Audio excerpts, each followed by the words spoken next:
Hi, everybody. Welcome to another episode of Book Goodies, the author series. I'm your host, Deborah Carney, and today I am joined by my guest, Kathryn Starke, who wrote a children's travel book that sounds absolutely fascinating. Hi, Kathryn. How you doing? Hi. Thanks for having me. Why don't you introduce yourself to the folks and tell them a little bit about yourself? Sure. I am an elementary school literacy specialist in Richmond, Virginia.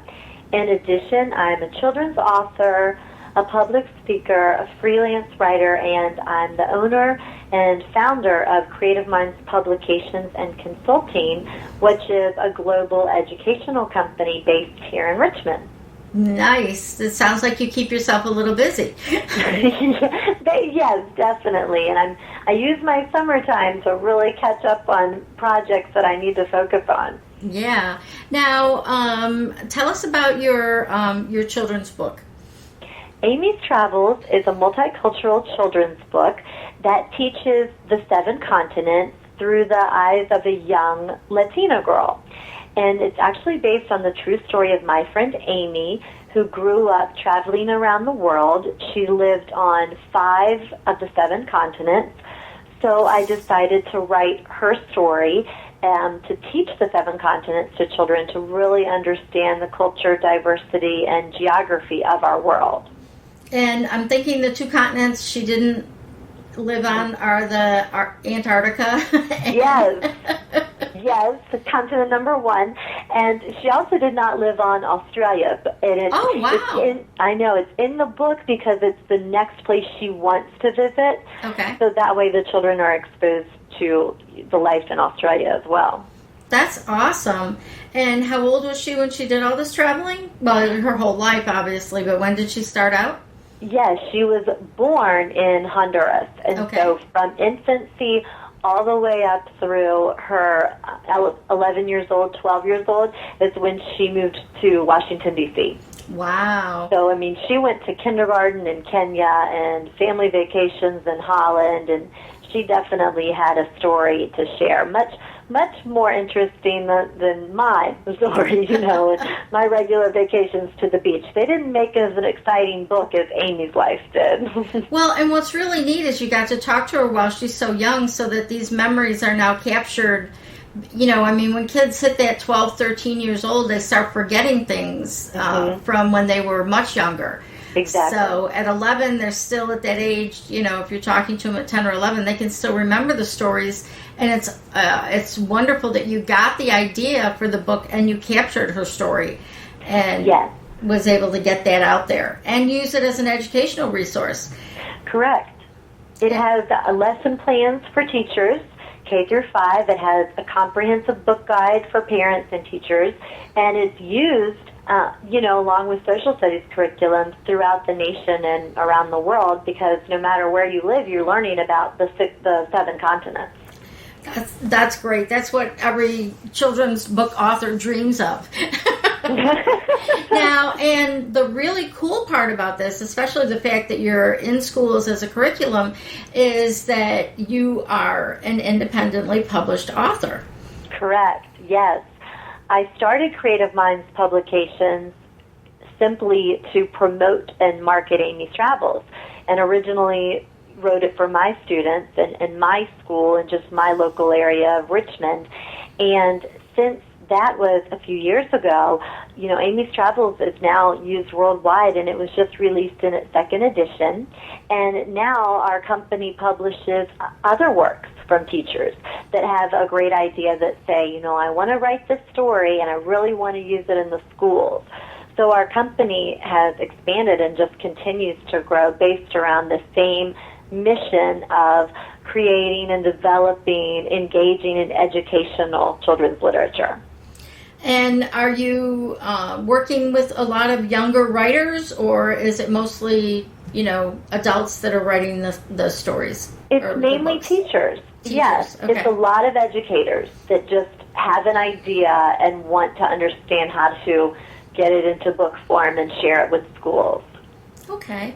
And how did you make those initial inroads? Just since you were a teacher, you were able to make some contacts that maybe another author wouldn't have been able to do? Right. I present literacy workshops around the nation. So I work with children, teachers, and parents on literacy instruction and children's books and reading aloud and everything you can imagine. And a lot of people sitting in my sessions have said, I wanted to write a book, and it's so hard to do, and how did you do it? And I think just that connection of me being an educator but also being in the industry made it more, easy for them to speak with me and share their ideas because we were on the same page. That's great. And you already kind of had a built-in platform before you started the book. Yes, exactly. So I knew what I wanted to write, who I was writing for, who I wanted to share it with, and I just continue to make those contacts and share our work. Now, since you're busy helping other writers get their books published, do you have any future projects for books of your own? Yes. Well, it's so funny because a lot of people ask if Amy's Travels is going to go anywhere else. Are we going to write another book, focusing on certain countries or things? And that's an idea, to really, children love Amy. You can relate to her. Her brother's in the story. Her mom and dad are in the story. So the kids make real-life connections with Amy. So it's always a possibility to do more Amy stories. And in addition to that, I'm doing a lot of professional books for parents and for educators, really regarding quality literacy instruction and engaging children's books to motivate kids to learn to read. Okay, and those are also published under your own imprint? Correct. Creative Minds Publications. Awesome. And that's where people would be able to go to find your books? Yes. You can find Amy's Travels on Amazon or at creativemindpublications.com. And the other title, Turtle Without a Home, is also available at Creative Minds Publications. Turtle Without a Home. Tell me about that. That was written by some educators in Northern Virginia and published under our imprint. And it's an environmental story, really teaching the importance of taking care of our earth, not littering, the importance of recycling, and the turtle's just searching from habitat to habitat until he finds his perfect freshwater home. Oh, okay. I was thinking that he lost his shell. I know. So many different versions we could have taken.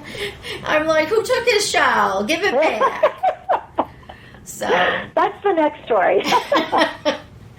I like that. And that's another series that can go a lot of different places. You've got the turtle has lost his home. You've got connections to people who have lived in Africa. You can talk about the lions losing their homes and, all kinds of different things like that. So, and that's the thing. I really like topics and stories that you can relate to and you can expand upon and really make you think. I like it. I like it a lot. All right. So when someone comes to you with a book idea, what's the first thing that you, and this is kind of fun because I've been asking authors this, but with you having the additional background of having your own publishing house, you can kind of answer my questions a little bit more thoroughly maybe. What's one of the first things you tell an author that comes to you and says, I have an idea? I know, and I do tell everyone that everybody does have a story to share, and you just have to know your target audience and who you want to share the story with. And there is a company that will work with you. I mean, it just is a matter of finding your niche. I really think that you need to write a story from your knowledge and your experience, or the people around you experience, because that's going to produce the best story. And then from my end, I'm always saying, okay, how can you convince me that I can use this in a lesson or a school, or it's really going to motivate kids to read it over and over again? Because a lot of kids will read any book once, but I want the kids to pick it up and read it again. And with Amy's Travels, I mean, I feel so sorry for some of these parents that email me, but they'll say, my little girl wants to read Amy's Travels every night before they go to bed. And, you apologize because you know that the parents are reading the same book over and over again, but on the flip side, you're just so glad that some kids have really connected to it and want to read it. So I really say just to find something you're familiar with and can write with, and write that story. And you might be the person that is perfect for writing other people's stories. And, exactly. True. you can be the storyteller, or you can be the person that pulls the stories out of the other people to tell. Oh, exactly. Definitely. So those are sometimes some of the best stories. Right, and then you just fictionalize a little bit, and you're on your way. Like you said with Amy, she doesn't have to actually physically go to any of these countries for you to tell more stories about it. Although she has been in a lot of countries, you can just actually just put her in places and situations that you would imagine that a child would be in. Yes, exactly. Well, okay, so you would tell them to just find something that they're excited about, because for one thing, you don't want to get started in a book and then find out you bored yourself with it. Correct. I know. And you can't write about something you're not familiar with. Right. And you do have to write about things you know, things you're passionate about, people you know, like you said, places you know. Don't reach for a topic that you think is interesting, but you really don't have a real-life experience with, because that story is not going to work, and it's going to be so hard for you to write. And then it's going to be even harder for you to convince somebody else to read it and enjoy it. That's a really good point. There's people that want to go out and create info products, and that want to write books about how to this, how to that. And they don't have the experience. They're just putting out there what they think is the hot niche of the week. And, exactly. Yeah. And those aren't going to work. No, not at all. So like you said, everybody has a story. And the question is just letting yourself sit and think and figure out what that story is. And in our busy society, there's a lot of people that, I want to write a book. Oh, I want to write a story. Oh, I want to write poetry. And then they never set aside any time for it. Yeah. And, I mean, you have to spend, and just, set it up like an appointment. 10 minutes every day you're going to write, or you're going to add to it, or you're going to brainstorm. And that way you're always working on whatever you're trying to do, article, book, poem, children's piece of work, whatever. But that way you're committed to doing it. Another thing too, that's something that I'm hearing in a resounding way, and as someone who was afraid to sit down and write a book until recently myself, I'm hearing more and more about and this is what I used to do, and I've pulled that notebook out again and taken a new look at it, is write what you feel like writing when you feel like writing it, not worrying about if it's the beginning or end of something, or if it's something that's going to be bigger. Just write down, if something comes in your head that you feel you need to write about, just write it. And I've talked to more than one author that said she would write things on a certain topic and throw them all in a file, and then one day she pulls out the file folder and realized she had enough material for a book. Oh, wow. Just because she wrote notes here and there. Right. And I believe it. I have another author that I interviewed that she's a work-at-home mom as well. And when she takes her kids to all those lovely places that, they're too far away to come back home in between, and you're sitting there with nothing to do, she brings your laptop. And she just writes for that half hour while you're, waiting for your daughter in dance class or your son at soccer practice, not to pigeonhole anybody, but, Sure. Just write where you can and when you can.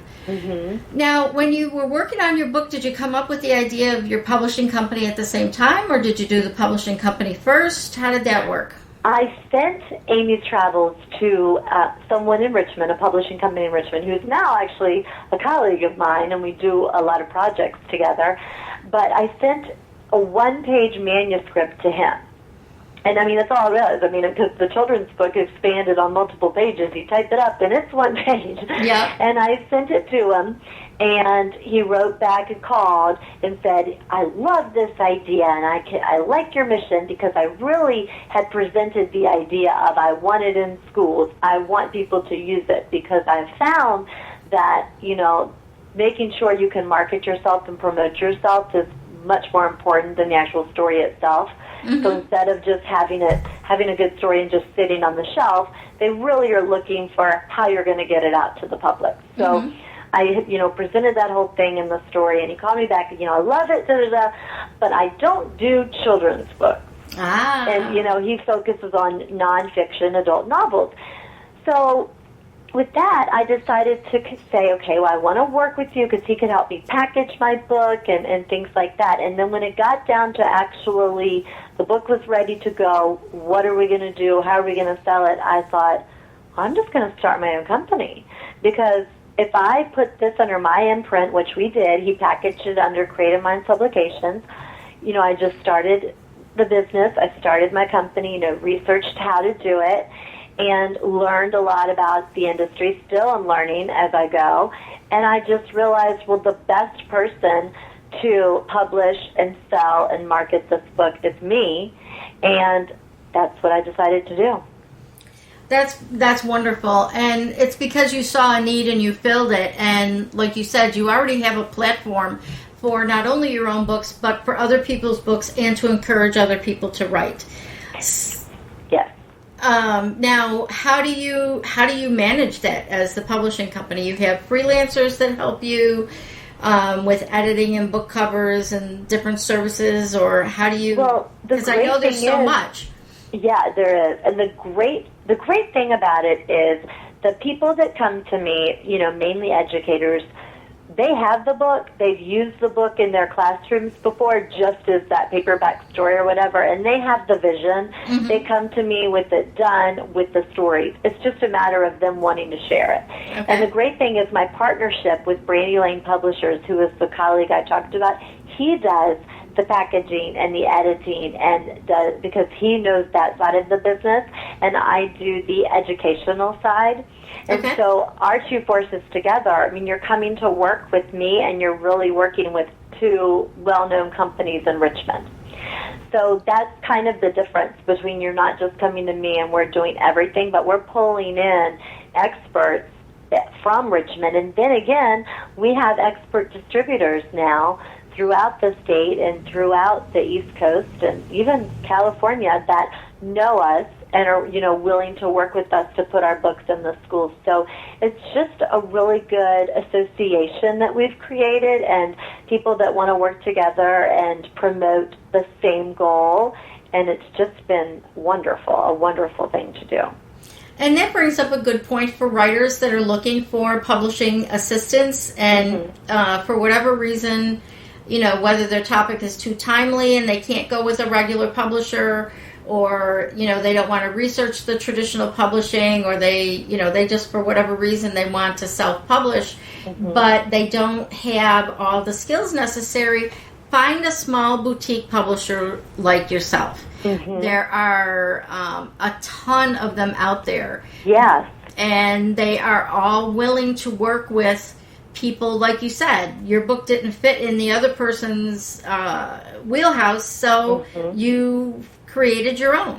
Right. And now you're helping other people. And it's the same with some other small presses that I've spoken to. They've got 20, 30 authors that they work with, and that's it. They'd like to expand, but they're doing it slowly, and they only take a certain genre because they know that's where their strength is. Agreed. Like, I would be perfectly comfortable recommending a couple of authors to you to say, here, I know you self-publish this and can't get legs with it. Here, let's talk to Kathryn and see if she can help you out. Right. And that's the other great thing about this series, is we're finding out about all these great little companies and all these little support systems for... I love your work, and I love that you're showcasing such a variety of authors and a variety of writers. That's amazing. Well, and it's really educational for me, too, because I'll interview you, and you're all about indie publishing, but you've partnered up and you've created your own publishing company. And then I'll talk to somebody who's completely independently publishing without any, publishing house at all, and they have their own... One of the women that I interviewed last week, I told her she has a village. It takes a village to build a book, because she literally had like 30 people in her immediate, space of where she worked and everything that, could edit particular parts of her nonfiction book and make sure everything was cohesive. And, she knew editors, she knew publishers, she knew everybody. And she ran it through all these different people. And on the other hand, you've got people that still stand by that they've got to be traditionally published or else no one will take them seriously, and they are going down that route no matter what. And I think it's important for writers to hear all three. I agree. Because, I mean, one is going to work best for you, and obviously it's going to vary on your style and your personality, and you have to know that they're options and that one is the right fit for you. Yep. Now, I already asked you, what's the first thing you tell somebody that's coming to you to be published? If there's a writer out there that doesn't fit what you're doing, what would you recommend? Just a beginning author, what would be your first advice to them?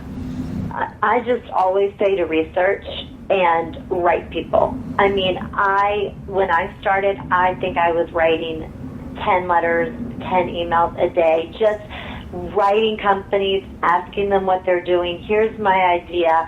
What do you think? Because you just have to put yourself out there and ask for advice. And people are willing to give you advice. No, they're not all necessarily going to work with you, but they're going to give you a tidbit of information for you just to use and have and to hold on to. So doing your research, figuring out who would best help you out, and writing those people and asking questions is definitely something that I did and I continue to do.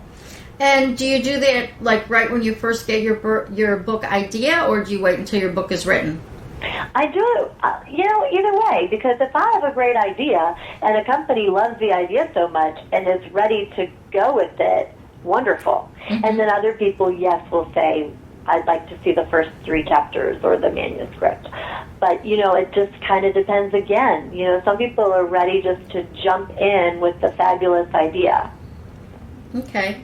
Now, back to the Amy's Travels book, because I'm fascinated. Do you have illustrations or photos in that book as well, or is it just text? No, it is illustrations, not done by me because I am a writer. I just have to surround myself with artistic people. Uh-huh. But they're done by a childhood friend of mine and my sister, and they're all very child-friendly illustrations that correlate perfectly with the text. So throughout the book, the text is on one page with a beautiful picture to match in the illustrations. Nice. I'm going to have to go pick up a copy because this just sounds like, even though I have no more little kids running around, I got to go pick it up anyway. And my 12-year-old grandson is actually starting to write, and him and his mother are planning, my daughter, are planning a road trip that will take them around the country in a big circle for the month of August. So he's already written a small book, a couple short stories, and he's got ideas for other books that he's putting down. And we're trying to encourage him and find ways to encourage him to talk about the things that he's doing. Like you interviewed Amy, or she wrote down stories for you, or whatever. That's what I want for Alec to do, is to just, tell me a story about where you were today, or tell me a story where why did you go there, and different things. And they're going to camp in a lot of national parks. And that's great, because that's what I tell all my students and, the teachers that I work with when they say, how do we get our kids to write? And you just, instead of saying, write something down, you do need to say, tell me about it, or what is happening. You have to just kind of change your verbiage so the kids really understand that they need to get all their ideas out and share them. And also having them tell the story, because so many kids will tell like a 10-minute story and then they'll write one sentence. Yep. So having them really tell you the story, and then you even writing what they're saying first. Microphone. Yeah, exactly. Dictating it, recording it, whatever, because, children have so many great ideas to share. And they don't even realize it, because, a lot of times adults overshadow them, or, they go to tell somebody a story and it's dinner time and mom's cooking dinner and dad's just getting home from work and getting settled in and wants to watch the news, and then they just either they forget, or they don't bother to say it later. So I think an important point for some parents that may be listening is that you need to have reverse story time with your children every night. And, have story time where they tell you stories, but then turn it around and have them tell you stories about their day or what they thought of. And that's exactly right. Have your laptop microphone on and a little program called Audacity that'll just let them tell their story Don't even let them know they're being recorded. Just let them tell you their story while you're sitting at your desk. Oh, yeah, they want to talk. And they'll talk, and the next thing you know, you may have a collection of stories that is actually, editable and very easy to put into a book, and then you can say, look what you did, and you can say that you wrote this book, but you didn't know it because you were just talking to me, and that's what all writing just comes down to, whether it's nonfiction, fiction, plays, screenplays, whatever it is, you're telling a story. So true.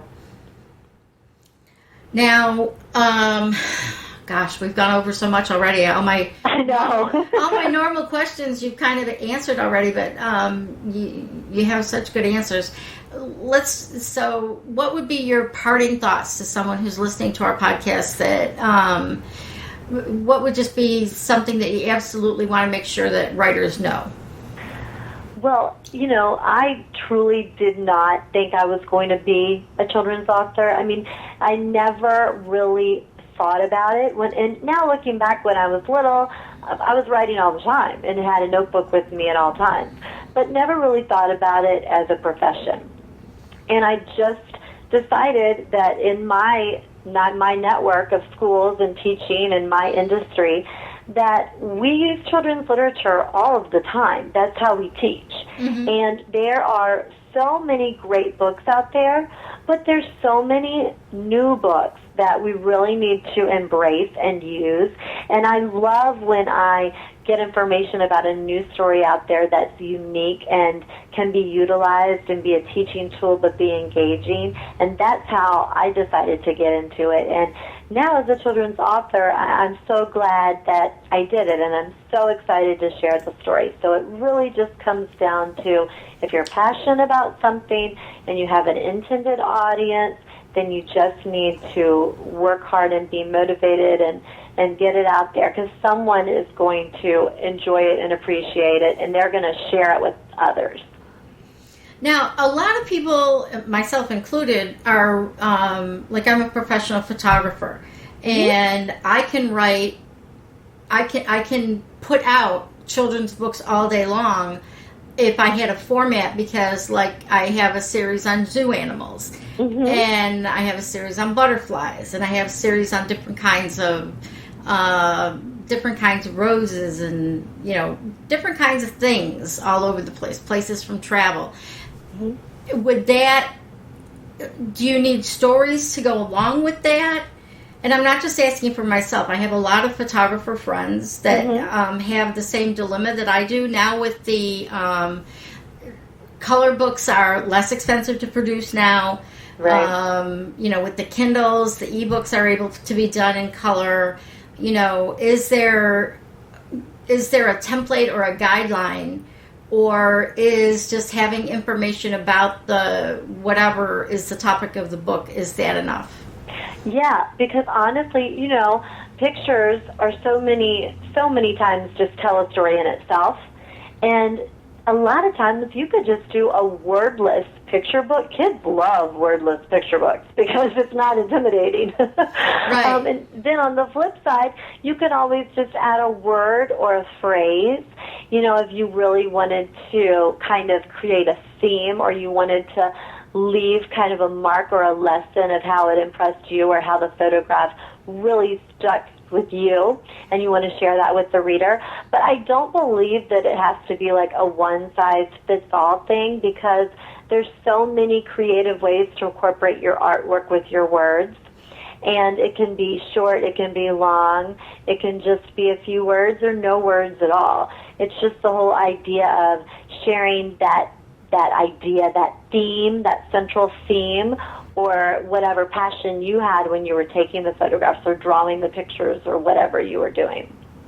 That's really good. I thank you, because like I said, I have a whole group of artists and photographers that have thousands of photos that can be instructional, and I'm talking about people that do excellent work, and they can be used in an instructional way, like you said, or they can be, again, back to my grandson, he put together a book called What Do You See?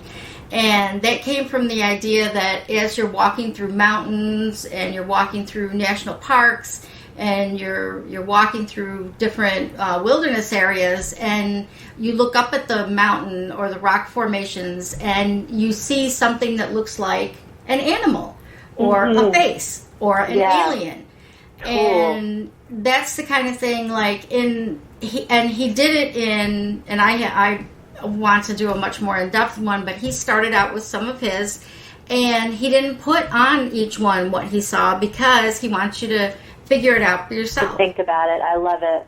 Yeah. So great idea. Yeah, those are the kinds of things that people around me come up with. Yeah. I am surrounded by visual artists. Yes, that's awesome. So, well, it's been really great talking to you. I hope to talk to you again in the future, and see how your company and how your books are coming along. And tell everybody again, a lot of our people listen through iTunes and they don't necessarily get to our show notes page. So where can people find you on the internet? Yeah, I mean, just look up Kathryn Starke, CreativeMindsPublications.com. Of course, you can find us on Facebook at Creative Minds Publications, Twitter at Kathryn Starke, and Amy's Travels is also available on Amazon. Okay, awesome. Now, for those of you who are listening, we hope you will go over to BookGoodies.com and you can search for Kathryn Starke, and you will be able to find this podcast and any future podcasts we do with her and her books that we have on the site. And you can leave comments, and you can also go up to the top of the page and you can tell us if you'd like to be a guest on our podcast, or if you have a topic you would like covered. You know, do you want to hear more about making children's books, or, you know, how different people can go about making books that get into schools or whatever. You can also, there's a tell us about your book link, and you can find us not only at BookGoodies.com, but you can find us at on Twitter and Facebook, both at /BookGoodies. And you can find me personally at twitter.com/Loxley, LOXLY, and at DeborahCarney.com. And again, Kathryn, thank you. This has been a wonderful podcast. I think our listeners will get a lot out of.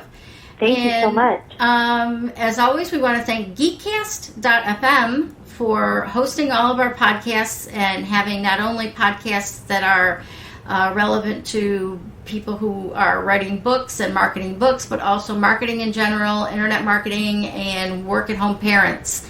There's some work-at-home dads, and I recently started a second podcast, which is work-at-home moms / work-at-home dads. So thanks, everybody, for listening. Get out there and get writing, and have a great day.